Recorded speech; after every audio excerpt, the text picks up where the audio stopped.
आ जाओ सर, ऐसे 600 का रिवीजन करते हैं। ऐसे 600 क्या, using the work of another auditor, एक प्रिंसिपल ऑडिटर एक अनदर ऑडिटर है। अब सर अदर ऑडिटर का क्या है सर, अपन वर्क यूज करेंगे, तो ऐसे ऐसे 600 का नाम क्या हो गया sir, using the work of another auditor. कितना सिंपल है यार। प्रिंसिपल ऑडिटर सर, अगर देखो auditor with the responsible of reporting on the financial information of the entity. अब देखो एंटिटी है, उसके फाइनेंशियल इन्फॉर्मेशन पे रिपोर्ट करना है, मतलब फाइनेंशियल स्टेटमेंट पे, दैट इज फाइनेंशियल स्टेटमेंट पे उस पर रिपोर्ट करना है। तो उस फाइनेंशियल स्टेटमेंट में एक फाइनेंशियल इन्फॉर्मेशन इंक्लूड है, उस फाइनेंशियल स्टेटमेंट में एक एंटिटी मतलब जो एक कंपोनेंट है उसकी फाइनेंशियल इंफॉर्मेशन भी इंक्लूड है। Include the financial information of one या मोर देन वन कंपोनेंट। जो ऑडिट की किसने, अदर ऑडिटर ने या अनदर ऑडिटर ने ऑडिट किए, तो उस केस में अपन क्या करेंगे, उसका काम यूज करेंगे उस अदर ऑडिटर का काम। और वो यूज कौन करेगा सर, वो प्रिंसिपल ऑडिटर यूज करेगा। तो अप्लाई कौन सा स्टैंडर्ड होगा, ऐसे 600 अप्लाई होगा। कितना simple. Not reduce the responsibility, अगर कोई ऑडिटर डेलीगेट कर देता है काम किसको सर, असिस्टेंट को, या फिर किसी का दूसरे का कहीं यूज करता है सर, यूज करता है उसका काम जो वर्क परफॉर्म किया अदर ऑडिटर ने, तो क्या, और एक्सपर्ट्स का काम भी यूज कर सकता है क्या, हाँ सर वो एक्सपर्ट का काम भी यूज कर सकता है। तो सर क्या अब उसकी रेस्पॉन्सिबिलिटी रिड्यूस हो गई सर, बोल्ड में लिखा है not reduce the responsibility, he will continue to be responsible. भैया एक्सप्रेस करना ओपिनियन, आपको फॉर्म और एक्सप्रेस करना ओपिनियन, ऑडिटर साहब आप ही रेस्पॉन्सिबल हो और कोई रेस्पॉन्सिबल नहीं है। भले आप किसी का भी काम यूज करो या फिर भले आप किसी को काम डेलीगेट करो।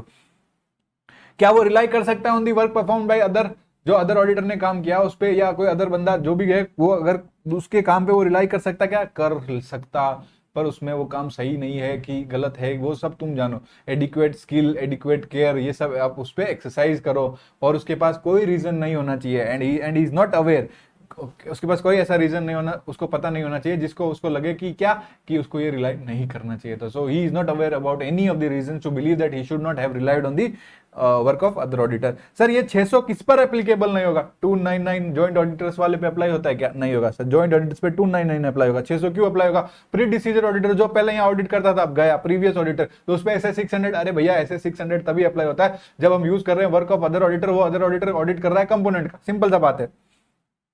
Factor before accepting his work as a principal auditor, sir कौन से फैक्टर कंसीडर करेंगे before accepting work as a principal auditor. मैंने बोला था राम का नॉलेज, सर राम का नॉलेज अबाउट मेटेरियलिटी, राम का नॉलेज अबाउट मेटेरियलिटी, राम का knowledge about materiality, sir Ram का नॉलेज अबाउट मेटेरियलिटी। तो अगर उसमें क्या करेंगे सर, उसमें फिर अपन राम का नॉलेज देखेंगे मेटेरियलिटी पे, उस पे एडिशनल प्रोसीजर्स लगाकर risk of material misstatement अपन देखेंगे। Sir risk of material miss किसका, in the financial information of the component का। सर राम का नॉलेज अबाउट मटेरियलिटी, फिर एडिशनल प्रोसीजर्स अप्लाई करके उसके बाद में अपन क्या करेंगे सर, उसके बाद में अपन क्या करेंगे सर, क्या करेंगे उसके बाद risk of material misstatement assess करेंगे। ये तो था अपना जैसे लिख के याद करने वाला सर।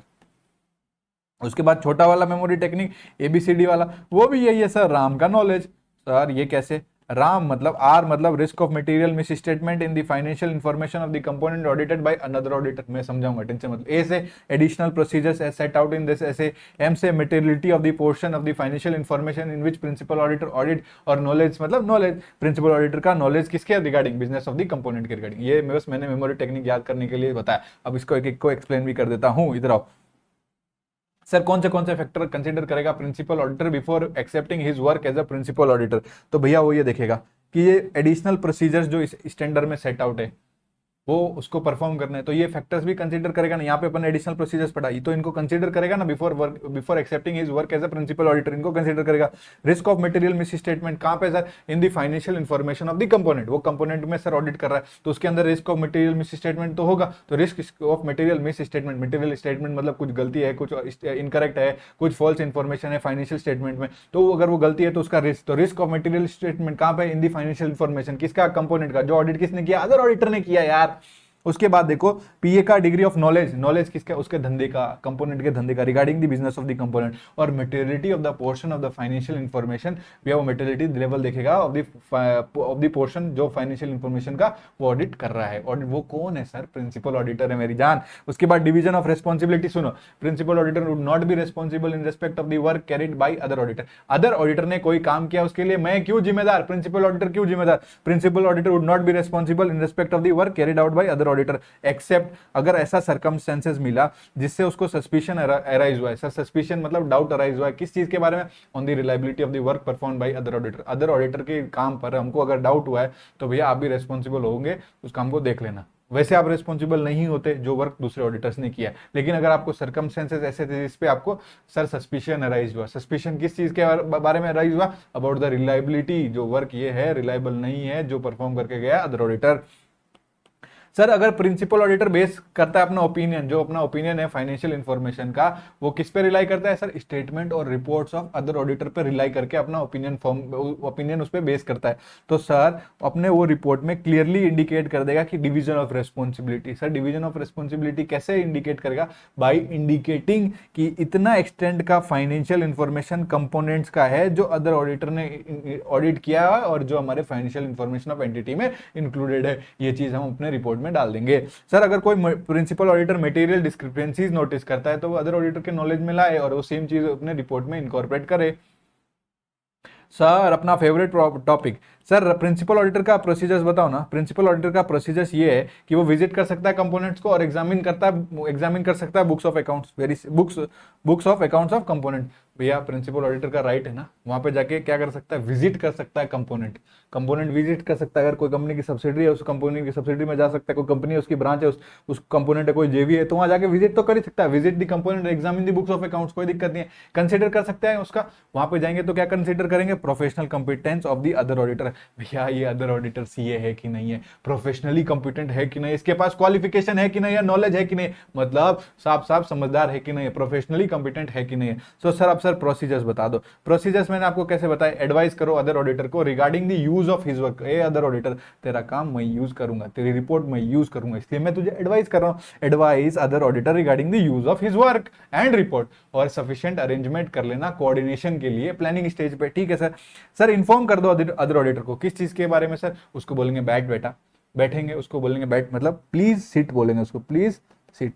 उसके बाद में अपन क्या करेंगे सर, उसको क्या करेंगे, उसको इन्फॉर्म करेंगे कि एरियाज रिक्वायरिंग स्पेशल कंसिडरेशन, उसको बता देंगे बैठा के।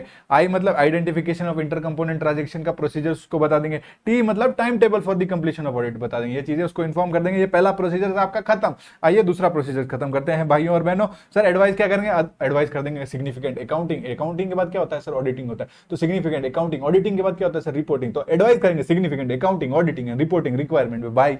उसके बाद में सर प्रिंसिपल ऑडिटर डिस्कस करेगा, सर क्या डिस्कस करेगा, अदर ऑडिटर के साथ डिस्कस करेगा कि ये प्रोसीजर्स अप्लाई हुए, तो वो अदर ऑडिटर के साथ डिस्कस कर लेगा और रिव्यू कर लेगा। रिटर्न समरी किस चीज की, कोई फाइंडिंग मिली उसकी समरी, और जो प्रोसीजर्स लगाए हैं अदर ऑडिटर के प्रोसीजर्स के उसकी समरी भी वो रिव्यू कर लेगा और कंसिडर कर लेगा सिग्निफिकेंट फाइंडिंग्स, जो सिग्निफिकेंट फाइंडिंग्स उसको मिली, और लास्ट में डॉक्यूमेंट कर लेगा अपने वर्किंग पेपर्स, उसमें जो कंक्लूजन वगैरह रीच हुई है वो भी कर लेगा। सर ये आप देखो प्रिंसिपल ऑडिटर का प्रोसीजर्स, प्रिंसिपल ऑडिटर का प्रोसीजर्स। तो सर अगर आप इधर देखो, पहले क्या करेगा, एडवाइस करेगा। एडवाइस क्या करेगा, use of his work and report, यही पहला पॉइंट था। और उसको इन्फॉर्म कर देगा एसआईटी मतलब sir areas requiring special consideration. I for inter component का ट्रांजेक्शन का कैसे आइडेंटिफिकेशन, और टी मतलब time table for completion of audit. Very simple, advice कर देगा सारा ज्ञान बांट दो आज। सारा मतलब सर सिग्निफिकेंट अकाउंटिंग के बाद ऑडिटिंग के बाद रिपोर्टिंग सर। उसके बाद में सर इस भाई को देखो, सर ये भाई अपना प्रिंसिपल ऑडिटर, ये चश्मे वाला भाई कौन है सर, ये चश्मे वाला भाई जो स्पेक्ट्स पहन के बैठा है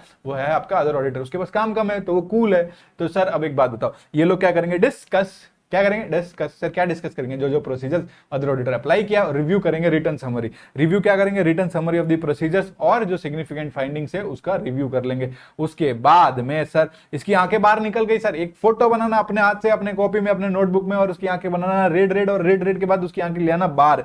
सर ये बाहर इसकी आंखें क्यों आ गई, क्योंकि इसको सिग्निफिकेंट फाइंडिंग मिली थी अदर ऑडिटर को। तो प्रिंसिपल ऑडिटर जब ये सिग्निफिकेंट फाइंडिंग कंसीडर कर रहा है तो इसकी आंखें बाहर आ गई सर। और उसके बाद में डॉक्यूमेंट कर लेंगे वर्किंग पेपर। कितना सिंपल है, ऐसा फोटो बनाना, दिमाग में फोटो बनेगा और एग्जाम में 5 नंबर मिलेगा, ठीक है। सर रिपोर्टिंग कंसिडरेशन बताओ। सर आप एक्सप्रेस, प्रिंसिपल ऑडिटर भैया आप एक्सप्रेस कर देना क्वालिफाइड और डिस्क्लेमर ऑफ ओपिनियन। कब सर, जब लिमिटेशन ऑफ स्कोप हुआ है। सर लिमिटेशन ऑफ स्कोप मतलब हम लोग नहीं ऑब्टेन कर पाए हैं sufficient and appropriate audit evidence. तो पी जब कंक्लूड करता है कि work of other auditor use नहीं कर सकते, एंड लिखा है work of other auditor can not be used और P has not been able to perform sufficient audit procedures, वो क्या सफिशिएंट ऑडिट प्रोसीजर्स परफॉर्म नहीं कर पाया regarding the financial information of the component जो ऑडिट कर रहा है अदर ऑडिटर। तो सर सुनो, वर्क वो उसका यूज नहीं कर पाया, सफिशिएंट एडिशनल प्रोसीजर्स क्या है वो नहीं परफॉर्म कर पाया, तो सर वो क्या कर देगा, एक्सप्रेस कर देगा क्वालिफाइड ओपिनियन और डिस्क्लेमर ऑफ ओपिनियन आप लोग को अच्छे से पता है, अगर आप लोग ने मेरी क्लासेस देखी है तो सर अगर ऑडिट एविडेंस अगर अपन ऑब्टेन नहीं कर पाते, तो अगर ऑब्टेन एविडेंस अगर अपन नहीं ऑब्टेन कर पाते तो सर इधर फिर से देखो, ऑडिट जो enable to obtain audit evidence, enable to obtain audit evidence को मैं ए ई लिख रहा हूं, ये यू है, ठीक है। तो सर क्या कौन सा ओपिनियन एक्सप्रेस कर सकते हैं अपन, क्वालिफाइड और डिस्क्लेमर। कैसे, अगर आप ऑडिट एविडेंस ऑब्टेन नहीं कर पाते और वो अगर मटेरियल है, परवेसिव नहीं है, तो क्वालिफाइड ओपिनियन, मटेरियल भी है, परवेसिव है, तो सर कौन सा ओपिनियन देंगे, डिस्क्लेमर ऑफ ओपिनियन देंगे मेरी जान। कितना सिंपल है सर। अगर ऑडिटर इशू, जो अपना बच्चा ऐसा कंपोनेंट ऑडिट पे जो ऑडिट कर रहा था ना नन्ना मुन्ना, उसने मॉडिफाइड रिपोर्ट इशू की है, भैया बहुत तेज हो गया ये बच्चा, इसने मॉडिफाइड रिपोर्ट इशू किया, मतलब क्वालिफाइड ओपिनियन दिया, एडवर्स ओपिनियन दिया, डिस्क्लेमर ऑफ ओपिनियन दिया है, तो क्या होगा, PA should consider whether the subject of modification is of such nature and significance that it requires the modification of the principal audit report। अब principal auditor भैया उसको consider करो, जो उसने मॉडिफाई दिया है, क्या वो सब्जेक्ट ऑफ मॉडिफिकेशन ऐसा है, उसका नेचर और सिग्निफिकेंस देख के आपको ऐसा लग रहा है कि हमें हमारी प्रिंसिपल ऑडिट रिपोर्ट भी क्या मॉडिफाई करनी पड़ेगी, तो कंसीडर ही तो करने बोला है, तो प्लीज कंसीडर। कौन करेगा, प्रिंसिपल ऑडिटर कंसीडर करेगा। आजा मेरी जान। और सर बहुत सिंपल सा है, कोऑर्डिनेशन बिटवीन, ये कोऑर्डिनेट करो, हाँ आपस में लड़ना नहीं, कोऑर्डिनेट करके काम करना है। सफिशिएंट लाइजन मतलब कम्युनिकेशन चालू रखना between principal auditor and other auditor. तो प्रिंसिपल ऑडिटर अदर ऑडिटर क्या करेंगे सर, सफिशिएंट लाइजन करेंगे between the principal auditor and other auditor. Other auditor क्या करेगा, कोऑर्डिनेट करेगा प्रिंसिपल ऑडिटर के साथ। प्रिंसिपल ऑडिटर बड़ा है तो वो एडवाइस कर सकता है ना सर कि वो मैटर भैया तू देखना, any matter having an important bearing on the other auditor work, भैया इसका इस मैटर का आपके काम पे बहुत प्रभाव पड़ सकता है अदर ऑडिटर, तो मेरी बात सुन, तो वो उसको एडवाइस कर देगा, प्रिंसिपल ऑडिटर अदर ऑडिटर को एडवाइस कर देगा, any matter having important bearing on the other audit का काम पे। सर वो कहेगा, वो चाहेगा तो may require other auditor to answer a detail questionnaire भेजेगा, बोलेगा वो कि ये तू आंसर करके भेज, तो वो क्या करेगा, other auditor should respond to such questionnaire on the timely basis. कितना सिंपल लिखा है। अब रोल में वो ऊपर वाले पॉइंट्स में खेले हैं लोग, इन्होंने कहा कि मैं इशू कर दूंगा रिटर्न कम्युनिकेशन, तो हमने कहा कि रिटर्न कम्युनिकेशन इशू कर देगा। अगर वो रिटर्न कम्युनिकेशन इशू करता है तो रोल ऑफ अदर ऑडिटर में हमने ऐसे याद किया था कि ये कोऑर्डिनेट कर लेगा। तो सर अगर उसने एडवाइस किया अदर ऑडिटर को, कोई भी मैटर उसका जब आया जिसका इंपॉर्टेंट बियरिंग होगा on the other auditor work, तो अगर उसने एडवाइस किया तो ये इंश्योर करेगा कंप्लायंस। सेकंड पॉइंट था इंश्योर कंप्लायंस। कंप्लायंस किससे इंश्योर करेगा, स्टैट्यूटरी रिक्वायरमेंट से सर, और ये आंसर करने के लिए बोल सकता है डिटेल क्वेश्चनियर को, और ये उस पर रिस्पॉन्ड करेगा। ऐसे 600 कंप्लीट, और ये अपन इसका 600 भी कंप्लीट है, ठीक है। तो अपन ने इससे पहले ऐसे 299 कंप्लीट किया था और ऐसे 600 कंप्लीट किया।